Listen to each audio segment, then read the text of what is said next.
오늘 본문 말씀에 보면 마르다와 마리아와 나사로의 예수님을 향한 뜨거운 열정을 찾아볼 수가 있습니다. 1절에 보니까 예수님께서 우리 교회 이름과 같은 베단이라는 작은 마을에 들어가셨습니다. 우리 교회 이름이 베단이죠. 베단이라고 지은 이유는 좀 단순합니다. 우리가 빌렸었던 전에 이곳으로 이사 오기 전에 빌렸었던 교회, 미국 교회 이름이 베단이었고, 그 베다니가 있는 옆에 베다니 레인이라는 길이 있었기 때문에 그냥 우리도 베다니로 하자라고 해서 베다니가 된 겁니다. 그 전에 뭐 방주교회로 하자, 여러 김영현 장님도 여기 계시지만 그런 얘기들이 있었지만 그래도 그냥 베다니로 하자 했는데 지금 생각해 보면 베다니가 참 이름을 잘 지은 것 같습니다. 왜냐하면 이제 제가 설명을 드릴 텐데, 예루살렘에서 동쪽으로 2마일 정도 떨어진 작은 마을인 베다니는 예수님께서 행하셨던 수많은 사역과 사연들을 품고 있는 곳이 베다니이기 때문입니다. 특별히 베다니는 예수님이 우리에게 전해주시고자 하셨던 메시지였던 이 생명, 위로, 소망, 헌신, 축복, 그리고 최후 승리, 이런 여러 의미를 품고 있는 예수님의 사역 가운데 아주 중요한 곳이 베다니이기 때문입니다.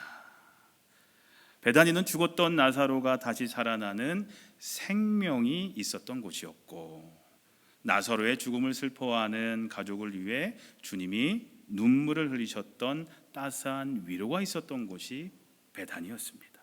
또 베다니는 나사로의 누이 마르다가 그러나 나는 이제라도 주께서 무엇이든지 하나님께 구하는 것을 하나님이 주실 줄을 아나이다 라는 소망에 찬 고백이 터져 나온 곳이었고, 또 옥합을 깨트려서 주님의 장례를 준비했던 마리아의 헌신이 일어났던 곳이었고, 또 이 베다니에서 부활하신 예수님이 제자들을 향해서 축복하셨고, 또 이 베다니에서 공생애를 마치신 주님께서 승천하시면서 최후 승리를 얻으시는 모습을 우리에게 보여주셨다라는 거죠.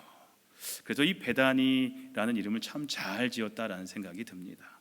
이 베다니에서 일어났던 생명, 위로, 소망, 헌신, 그리고 축복, 최후 승리의 일들이 바로 우리 베다니와 여러분의 삶 속에도 실현되기를 우리 주님의 이름으로 간절히 소망하고 기도합니다. 베다니에서 일어났던 사건 가운데 무엇보다 중요한 일은 바로 나사로가 죽어 장사된 지 나흘 만에 다시 살아난 사건일 겁니다. 질병으로 오랫동안 고생하던 나사로는 결국 세상을 떠났고, 죽은 나사로는 묘지에 장사됩니다. 그림 보여주시겠어요?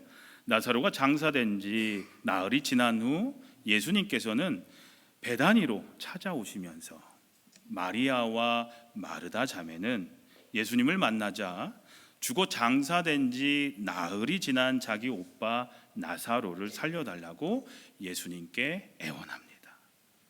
이 예수님께서는 무덤을 찾아가 나사로야 나오너라 라고 말씀하심으로써 죽어 장사 지난 지 나흘이 지난 나사로는 다시 살아나게 됩니다. 우리 몇 주 전에 이 이야기 다뤘었죠. 이 사건 후 대제사장들과 바리새인들이 예수님을 죽이려고 모의를 시작하고, 예수님은 베다니를 떠나서 다른 곳으로 급하게 피신을 하시게 됩니다. 그곳이 에브라임이라는 지역이었습니다. 그 후 유월절 엿새 전에 예수님은 다시 베다니의 나사로의 집을 방문을 하십니다. 그때가 바로 예수님이 입성하시기 전, 그때입니다. 종려주일 바로 전에 베다니의 나사로의 집에 거하셨습니다. 아마 나사로를 살려주신 예수님의 은혜에 보답하기 위해서 예수님을 초청했던 것 같습니다. 그래서 예수님이 나사로의 집을 다시 방문을 하셨던 거죠. 아마 그 가족들이 잔치를 베풀었던 것 같습니다. 여기에 매우 중요한 교훈이 있습니다. 그리스도인들은 언제 어디서나 예수를 위하여, 그리고 예수님과 함께 잔치하는 마음으로 예배하고 신앙생활해야 한다라는 겁니다. 이미 여러 차례 말씀드렸지만 네 종류의 교회가 있다라는 말씀을 드린 적이 있습니다. 공동묘지 같은 교회, 저 제일 왼쪽이, 여러분을 보시기에 왼쪽이 공동묘지 같은 교회, 박물관 같은 교회, 극장 같은 교회, 잔치집 같은 교회입니다. 요즘에 인공지능이 좋아져서 이런 내용을 치면 그림으로 만들어 주거든요. 근데 이 그림을 만들기 위해서 한 15번 정도 시도를 했던 것 같아요. 이게 여러분들 보시기에 잘 이해가 안 되실 수도 있겠지만 최상으로 제가 뽑아놓은 그림이 이 그림이니까 그러려니 해주셨으면 좋겠습니다. 왼쪽에 있는 공동묘지 같은 교회는 믿음의 활동이 죽었기 때문에 사람들의 얼굴에 기쁨이 없고 그냥 의무감으로 오가는 교회가 공동묘지 같은 교회입니다. 그런 교회들이 있습니다. 박물관 같은 교회가 있습니다. 이분들이 뭐 행복한 것처럼 이렇게 표현이 됐지만 저 두 분이 오래된 골동품을 보면서 기뻐하는 것처럼, 이분들이 지금 기뻐하는 이유는 다른 게 기뻐하는 게 아니라 그때 우리 교회가 이랬었는데 그것 때문에 기뻐하는 거예요. 그렇게 이해하시면 돼요. 그러니까 옛 추억만 먹고 사는 거죠. 박물관에 가면 옛날 것들 다 진열해 놓잖아요, 그죠? 그러면서 옛날에 이랬구나. 마찬가지예요. 박물관 같은 교회도 옛날에 우리 교회가 그때는 이렇게 이런 것도 하고 저런 것도 하고 하면서 지금 미래를 생각하지 않고 옛날 추억만 먹고 사는 교회가 박물관 같은 교회. 극장 같은 교회, 많은 사람들이 몰려옵니다. 하지만 한 군데만 봅니다. 연예인 같은 목사. 저는 연예인 같은 목사가 아니니까 이런 교회는 우리는 아니겠죠, 그죠? 잘생기고 멋지고 양복 쫙 빼입고 멋있게 머리 싹 해가지고 그런 목사님들 있죠. 다 거기만 바라보고 찬양팀도 어때요? 멋있게 그냥 화려하게 조명부터 해서 여러 가지가 막 불국 타고 뭐 울국불 타고 막 그런 거 있잖아요. 그런 극장 같은 성도들 손뼉 치면서 한 편의 영화 한 편 본 것처럼, 멋진 공연 한 번 본 것처럼 그냥 앞만 보고 그냥 예배를 보는 거죠. 예배를 드리고 예배를 하는 게 아니라 예배를 눈으로 보기만 하는 교회가 극장 같은 교회입니다. 마지막은 잔치집 같은 교회. 잔치가 열린다고 이곳저곳에 소식을 전합니다. 여러 사람들이 모여서 다양한 사람들이 모입니다. 다양한 계층의 다양한 연령의 사람들이 모여서 말씀으로 풍성하고 찬양으로 기뻐하고 예수님의 구원의 은혜의 기쁨의 눈물을 흘리는 교회가 잔치집 같은 교회겠죠. 누구 하나 소외되는 이 없이. 잔치집이 그렇잖아요. 누구나 다 대접받고 사랑받고 서로를 축복해주며 만족함을 얻는 교회, 그리고 소망과 기쁨을 가지고 다시 삶의 자리로 돌아가게 되죠. 이런 교회가 잔치집 같은 교회입니다. 우리 베다니가 이런 잔치집 같은 교회가 되기를 주님의 이름으로 간절히 기도합니다. 그때 나사로의 집은 예수님을 위한 잔치 때문에 기쁨과 즐거움이 가득했을 겁니다. 장성도님들, 베다니에서 있었던 예수님 당시 베다니에서 있었던 예수님을 위한 그 잔치가 오늘 우리의 잔치로까지 계속해서 이어져야 할 줄로 믿습니다. 오늘 우리의 예배가, 오늘 주일이 잔치집같이 기쁨으로 가득 차야 합니다. 오늘 우리의 삶의 현장에도 주님의 은혜로 말미암아 주님과 함께 잔치하는 즐거움이 가득할 수 있어야 합니다.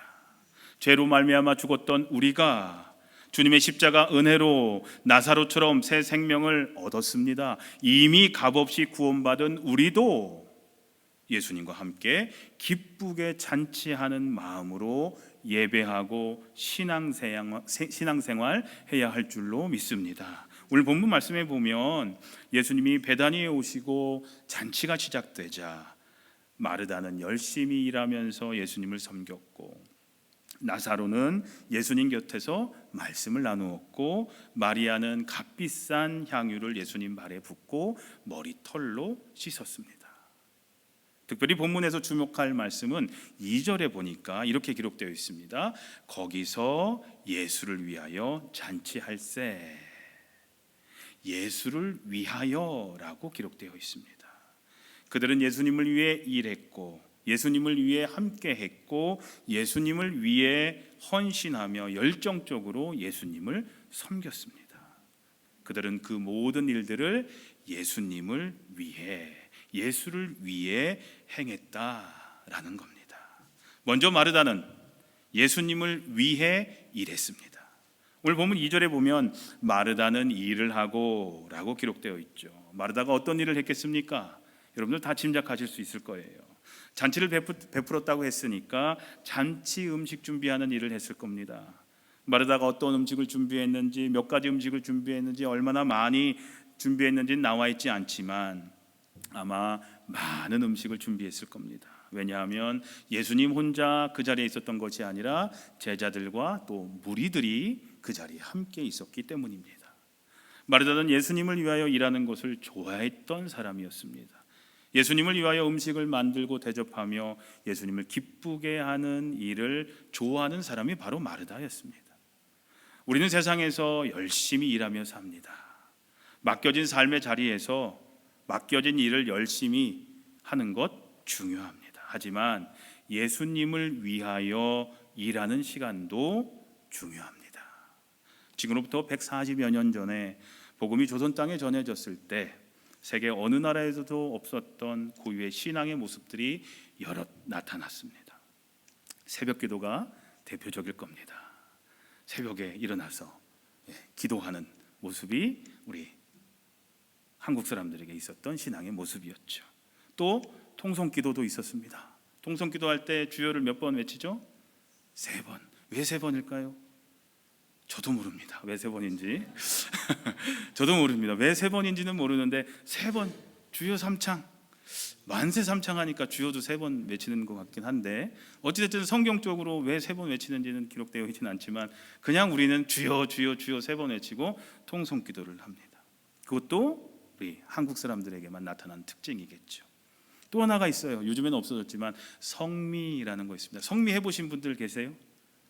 옛날 분들이 성미를 하셨는데 옛날에는 헌미라고도 하고요, 또 기도미라고도 했었습니다. 이 성미는 옛날에 목회자 사례비를 줄 수 없으니까, 근데 교회 교인들은 대부분 여성들이었고, 그러니까 교회 여성들이 뭔가 하실 수 있는 일이 뭐냐, 밥할 때 쌀 한 스푼 퍼서 따로 떼어놨다가 목사 가족 굶지 말라고 교회에다가 이제 하는 거죠. 이제 그렇게 해서 시작된 게 성미였습니다.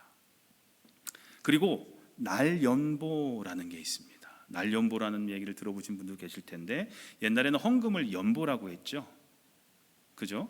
연보라고 했던 분들도 오래되신 분들이신데, 연보 무슨 뜻이냐면 자기의 재물을 내어서 남을 도와줌이라는 뜻을 갖고 있는데 지금은 헌금이라고 하지만 옛날에는 연보라고 했습니다. 그럼 날연보는 뭐냐? 날은 날일자를 써가지고 영어로는 데이예요. 데이 오퍼링이 날연보라고 할 수 있을 겁니다. 날을 드리는 겁니다. 하나님께 자신의 시간, 날을 드리는 거죠. 제가 하나님께 만약 날연보로 30일을 드리겠습니다 하면 그 서약한 30일 동안은 자신을 위해 일하는 것이 아니라, 돈 버는데 일하는 것이 아니라 교회나 주님을 위한 일에 사용했다라는 거죠. 그래서 옛날 우리 신앙의 선배들은 그 날연보로 뭘 했냐면 전도하는 일을 했습니다. 그리고 교회를 정비하는 일로 날연보를 사용하기도 했었습니다. 우리 신앙 선배들에게는 이런 모습들이 있었다라는 거죠. 사랑하는 성도님들, 우리가 살아가며 생계를 위해 사는 것 중요합니다. 반드시 필요합니다. 그러나 그것보다 더 크고 깊은 만족은 우리가 주님을 위해 일할 때 주어집니다. 예수님을 위해 드려지는 수고는 헛되지 않습니다.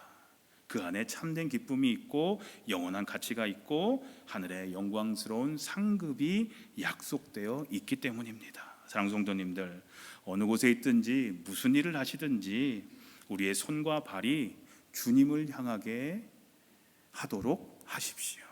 마르다가 주님을 섬겼던 것처럼 여러분의 삶이 예수님을 위한 섬김으로 가득 차시기를 주님의 이름으로 기도합니다. 자, 마르다는 예수님을 위해 일했고 나사로는 예수님을 위해 예수님과 함께 앉아 있었습니다. 오늘 본문 2절에 보니까 나사로는 예수님과 함께 앉은 자 중에 있더라 라고 했습니다. 예수님과 함께 나사로가 앉아 있었습니다. 나사로가 예수님과 함께 있으면서 무엇을 생각했을까? 무슨 이야기를 했을까 생각해 보면 아마 이런 얘기를 했겠죠. 예수님, 저를 다시 살려주셔서 정말 감사합니다. 다시 한번 감사드립니다, 예수님. 그래, 나사로야, 요즘 건강은 어떠냐? 네, 아주 좋습니다. 아주 건강합니다. 하면서 서로 그런 인사들을 나눴겠죠. 예수님이 나사로를 바라보는 눈빛은 사랑스러우셨을 것이고, 나사로가 예수님을 바라보는 눈길도 존경과 고마움의 눈빛이었을 겁니다. 또한 나사로는 예수님과 함께 앉아서 예수님이 말씀하시는 말씀을 한마디도 놓치지 않으려고 열심히 들었을 겁니다. 마르다처럼 예수님을 위해 일하는 것 중요합니다. 헌신과 봉사, 섬김 중요합니다. 교회에서 없어서는 안 될 일이 바로 헌신과 봉사와 섬김이죠. 그것 없이는 교회가 세워질 수가 없죠. 하지만 나사로처럼 예수님을 위해 예수님 곁에 머무는 건 역시 정말 귀하고 소중한 일이라는 겁니다. 교회는 예수님의 몸이라고 합니다. 사도 바울은 고린도전서 12장과 에베소서 1장과 4장 그리고 골로새서 2장에서 교회를 가리켜서 그리스도의 몸이라고 정의합니다. 그래서 우리는 주님의 몸된 교회라고 얘기를 하죠. 주님의 몸된 교회를 가까이 하는 것, 바로 예수님을 가까이 하는 것입니다.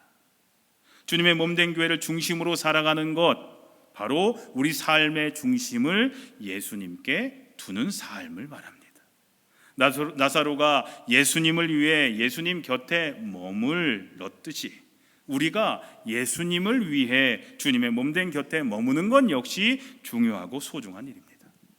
예수님 곁에 머무는 일 여러 가지가 있겠지만 저는 이 시간 한 가지만 말씀드리고 싶습니다. 바로 예배입니다.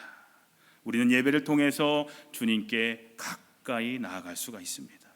우리의 신앙생활 가운데 예배보다 더 중요한 것이 없습니다. 헌신, 봉사 모든 것이 다 중요하고 귀한 일이고 교회에 없어서는 안 될 일이지만 온전한 예배를 드리지 못한다면 그 모든 것들은 의미가 없습니다. 앞에도 써 있죠. 예배, 말씀, 기도. 예배가 제일 처음입니다. 예배보다 더 중요한 것이 없습니다.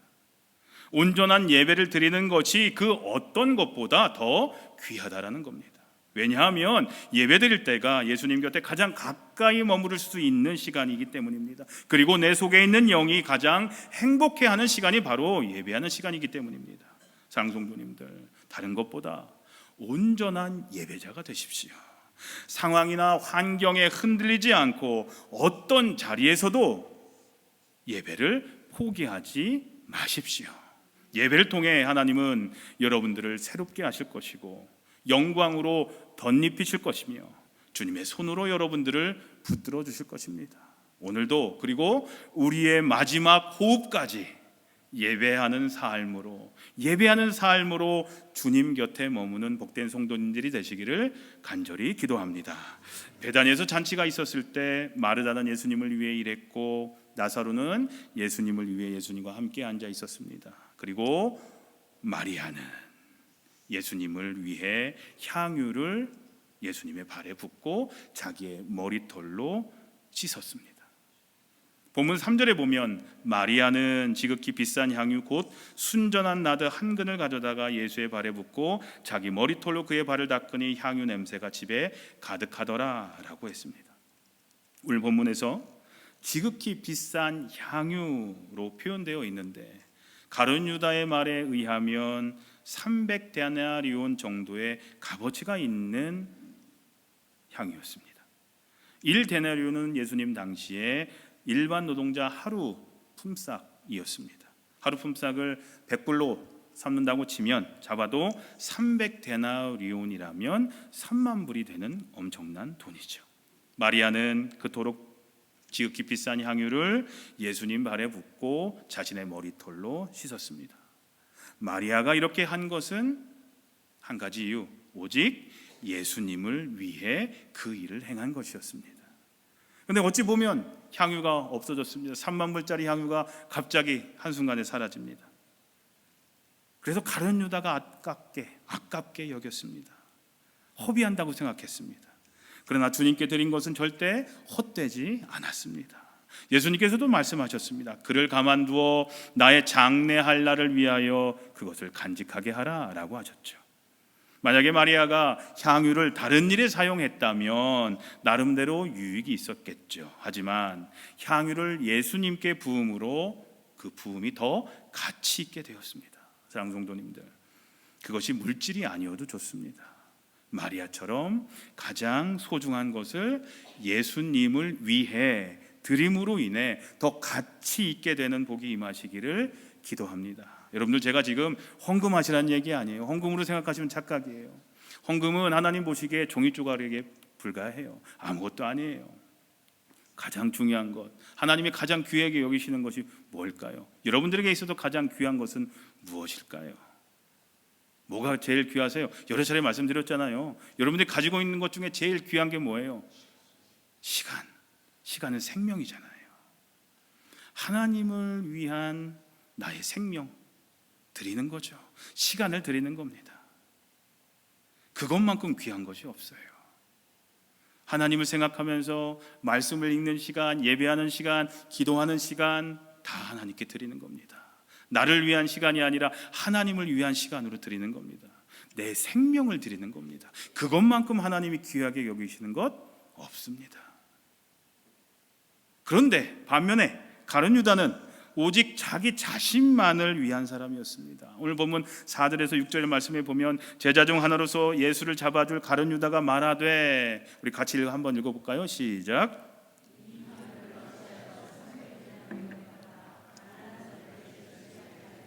이 사람이 이렇게 말함은 가난한 자들을 생각함이 아니라 그가 도둑이라 돈꾀를 맞고 거기 넣는 것을 훔쳐가미러라 라고 기록되어 있습니다. 가난한 자를 위하는 가룟 유다의 본심은 결국 자신을 위한 것이었습니다. 쉽게 말하면 마리아가 예수님 발에 향유를 붓고 머리털로 씻을 때 그는 속으로 생각했겠죠. 아이고, 저 아까운 향유 내가 가졌으면 단단히 한몫 챙길 수 있었을 텐데 라고 생각했을 겁니다. 가룟 유다는 자기를 위한 욕심만 채우려는 사람이었습니다. 자기만 바라볼 줄 아는 사람이었습니다. 거울을 통해 자기만 바라보는 사람이었습니다. 유리를 통해, 창문을 통해 남을 바라보는 사람이 아니었습니다. 다시 말해서 자기 유익을 위해서는 예수님도 팔아넘기는 자기 중심적인, 자기만 생각하는 사람이 가룟 유다였습니다. 사랑하는 성도님들, 자기 자신만을 위해 사는 삶은 결코 아름답지 않습니다. 순간의 즐거움은 있을지 모르지만 마음 깊은 곳에서는 참된 만족을 얻을 수가 없습니다. 결국 가룟 유다처럼 탐욕에 이끌려서 잘못된 길을 선택하고 배반과 불법으로 무너지는 인생이 될 수밖에 없습니다. 그 끝은 언제나 허망하고 쓰라린 결과를 남깁니다. 그러나 우리 인생은 다른 사람을 위해 사용될 때 비로소 빛이 납니다. 누군가를 세워주고 누군가를 위로하고 사랑을 나눌 때 그 삶은 가장 아름다운 열매를 맺습니다. 다른 일을 위해 살아갈 때, 다른 사람을 위해 살아갈 때 깊은 보람이 생기고 그 속에서 참된 만족을 경험하게 되는 겁니다. 나만을 위해 살던 삶에서는 절대 경험할 수 없는 기쁨을 경험할 수가 있게 되는 겁니다. 그리고 더 나아가서 예수님을 주님으로 고백하는 우리 삶은 예수님을 위해 드려질 때 가장 행복한 삶을 누리게 됩니다. 세상에 어떤 즐거움도 줄 수 없는 기쁨, 샘솟는 생수 같은 기쁨이 오직 주님을 위해 살아갈 때, 오직 예수를 위해 살아갈 때 우리 삶 가운데 흘러 넘치게 됩니다. 그러므로 사랑하는 성도님들, 오늘 우리의 마음을 다시 주님 앞에 드리며 고백했으면 좋겠습니다. 주님, 제 삶을 주님을 위하여, 주님의 뜻을 위하여, 주님의 영광을 위하여 사용해 주시옵소서. 그때 우리 인생은 가장 복되고 가장 만족스러운 여정이 될 것입니다. 이제 말씀을 정리하려고 합니다. 사랑하는 성도님들, 오늘 본문 말씀에 나오는 마르다와 마리아와 나사로처럼 예수님을 위하여 사시길 바랍니다. 오직 예수님만 바라보시길 바랍니다. 예수님이 내 인생의 최우선순위요 전부로 여기며 사시길 바랍니다. 우리가 예수님을 위해 예수님께만 집중해 산다면 우리 삶의 모든 문제, 고민, 걱정도 예수님께서 반드시 책임져 주시리라 믿습니다. 마르다와 마리아와 나사로의 모든 행동은 사람을 기쁘게 하려고 한 것이 아니었습니다. 또 자기 자신을 위해서, 만족을 위해서 한 것도 아니었습니다. 오직 예수님을 위해 일했고, 오직 예수님을 위해 예수님 곁에 머물렀고, 오직 예수님을 위해 예수님께 향유를 부었더니 존귀한 사람들, 존귀한 가정이라 칭함을 받을 수 있었던 겁니다. 오직 예수님을 위해 살면 우리 인생이, 우리 베다니가 더욱 행복하고 가치 있고 하나님의 은혜 속에 거하게 될 줄로 믿습니다. 그래서 사도 바울은 빌립보서 3장에서 이렇게 얘기를 합니다. 내가 그를 위하여 모든 것을 잃어버리고 배설물로 여김은 그리스도를 얻고 그 안에서 발견되려 함이니 라고 고백합니다. 그를 위해, 누가 그예요? 예수님을 위해 모든 것을 배설물로 여겼다 했습니다. 왜 그렇습니까? 예수를 얻고 예수를 위하여 사는 삶이 가장 위대하고 가장 아름다운 삶이기 때문이었죠. 히브리서 12장에 보면 우리 함께 읽어볼까요? 시작. 믿음의 주요 또 온전케 하시는 이인 예수를 바라보자 라고 했습니다. 예수님께 집중하여서 예수님을 위한 삶을 살자라는 겁니다. 오직 예수, 오직 예수님을 위해 사는 삶이 가장 가치 있고 가장 아름다운 삶이기 때문입니다. 한번 따라해 보실까요? 오직 예수, 오직 예수를 위하여. 예, 사랑하는 성도님들, 지금 여러분은 예수님을 위해 살고 계십니까? 여러분은 예수님을 위해 무엇을 하고 계십니까? 지금 우리 교회는 예수님을 위한 교회입니까?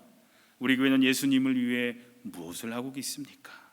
원하옵기는 저와 여러분들이 예수님을 위해 사는 삶을 통해서 예수님을 기쁘시게 하며 우리의 인생이 예수님 안에서 진정으로 보람있고 가치있고 복된 삶이 되기를, 그리고 다음 주일 우리 12주년을 맞이하는 우리 베다니가 예수님을 위한 교회가 되기를 우리 주님의 이름으로 간절히 기도합니다.